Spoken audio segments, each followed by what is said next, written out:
Good evening, whaala whalaia tu hainei hado tola tau wala tala tutupu. Koe tau ngā hua whakahanga mitaki moe whakalaulahi ke lata moe tau puhala moa moe whakawhanwhikau he motu. Koe tau whiwhakaku ha kua nākai moa e tau awhi mamafa moe tau wala ke lata moe matanga hua.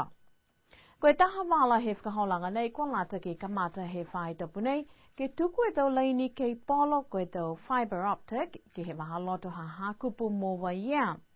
Ka kua tau whiwhakaku tō moe e tau masini ke whakangahua aki. I roa mai kua lawe tau awhi mamafa nei ha kua tātu ke whakaonga ke lata moe whakameanga he luo wewe i makato moe whalungahua whakamaupo po foki. Talahau he whahingahua moa moe whakawhanawhikau koe tau wala ke lata moe matangahua lahi amanaki ke hoko mai ke he wakalele he whaitapu nei moe ono. Ke tau whaitapu mua ke kamata mōlau tōru ne kua moa ke whakangahua e matangahua lahi nei.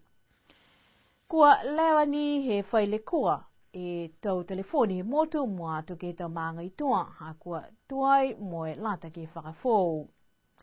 Koe amamana ki anga kai ke tuku tau ke polo nei tau mahomo atu ki mua e mitaki he tau puhala moa moe whakawhanawhikau ke whakatatai moe lalolangi lahi. Koe ahui ni awhi kua whakamau he fo e tau mtakau sipote ha niwe ke lata ia moe tau whiwa sipote ke koe South Pacific Games ka whakahoko ki New Caledonia he mahina ha au kuso he tau nei. Tā fo ke hikianga ke tau puhala ke whiwhilia ke tau tangata whetoko ke lata mō niwe. Ko mai ke ni e tangata ke hukuia niwe ka hoko mai ia ke motu ke tau whakaholanga whiwhili. Nā kai tunga ke tau tau ko mole ne mai ke tau whanau sipote. Ke o hako ni mai i New Zealand poko Australia.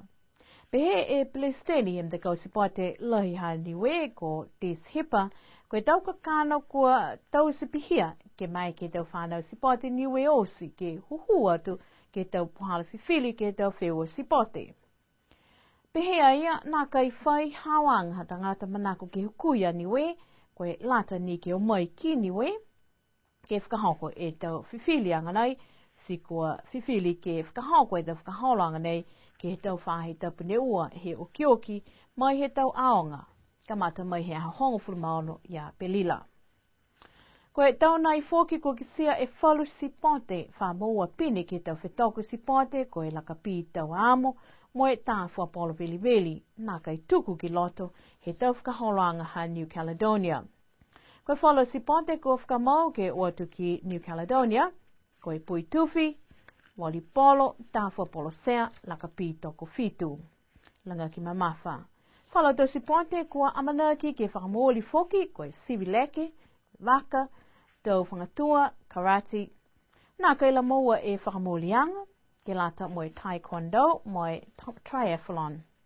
Amanaki e whetako koe South Pacific Games ke hawhangi e ha uafluma fitu i au koso, moe pā ke hao hiwa i a Sepetema. Koe pongipongi ne awhi ne fua ke taha whai ngahua he whahe malolo seno e taha koloa mahui ngā lahi. Koe Phylisa tuku koloa ke lata moe whahe ngahua huki toto. Pehe toki he whahe ngahua public health ko Manila Nosa, koe koloa nei moa ha koe tau kaiole tupe ke himtakau SPC. Me toki lahi e koloa nei he talahau e Manila ke whai hikianga tau koloa whakatau he motu.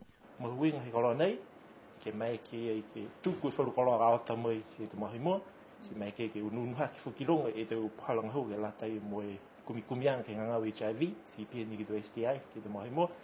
Moe wharu whuki ni he tau koloa wa lati ke tupi roto ke he whirisa nei, si wa ki sike ko mahuinga lahi, kua whita e koloa nei he moa, so ka whita whuki ke whakao, si whakao e whukamatoru kua mo me tau tupe ke latai me tau koloa pehe nei, moe hatu tōra mutu kai moa atu ka haki whenanganga.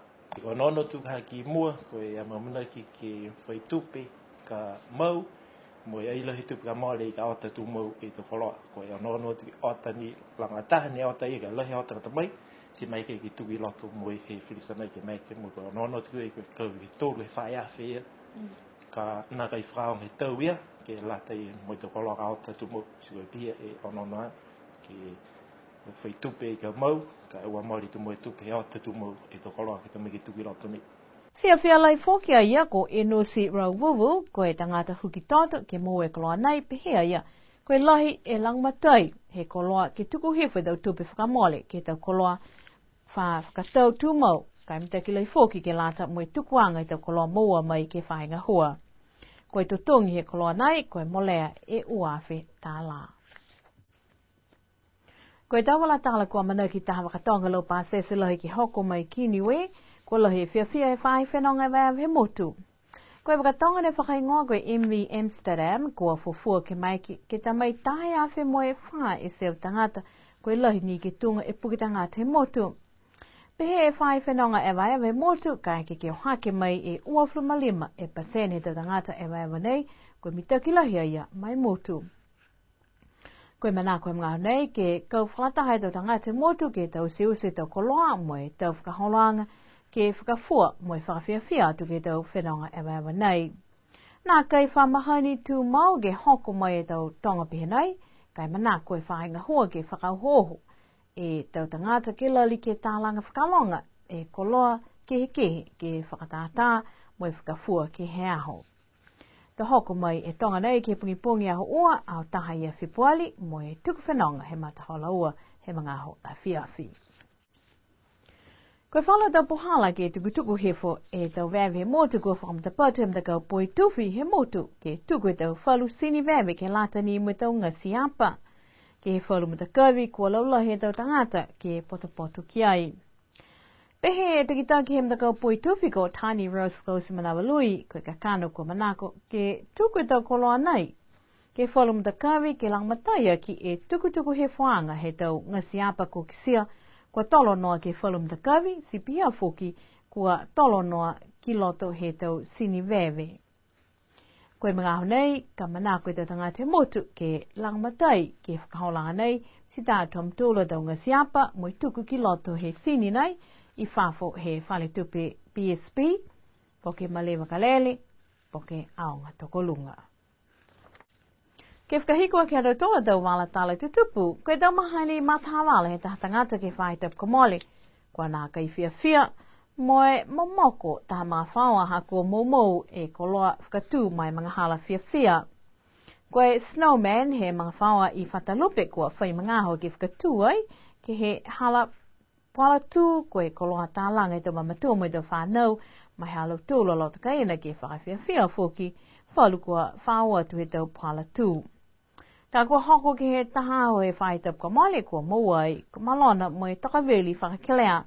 Nā kai mitaki tau mahani pehe nei mo e amanaki, e mga whaua ke liu manamanatu mo e tālanga foki tā koloa pehe nei, mai tau aho I mua. Koe amanaki ni, tō nā kai whai tangata foki ka liu matawale tau koloa, whakawhiawhia nei halau tolu, ha koe mena tālanga, mo whakawhiawhia e tau tangata ke ono atu ki ai.